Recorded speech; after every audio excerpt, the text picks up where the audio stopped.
Again, in the kitchen, it's a complete disaster.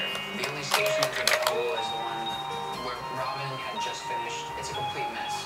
I like to work in a clean environment, so I spend a good 5 minutes cleaning. And before I know it, I look on the clock and there's like 20 minutes left.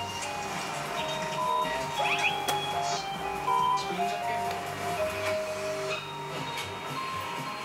I do have the dubious advantage of being the first person to serve them. The kitchen is located in the dregs of the Venetian. There's like 2 elevators and back hallways and corridors.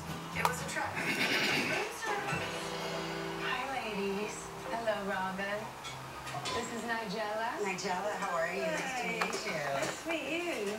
Nigella is a beautiful person, but you know, it's sort of that stage fright in front of, you know, It's the my judges. homecoming. I always just like, trip. I made one of my specialties. It's a blintz, and I did a caramelized or grilled pineapple, and I made a little bacon flour with some fresh blueberries. I put some goat cheese in the crepe as well, right into the blintz. Great. Thank you so much, Robin. Ah.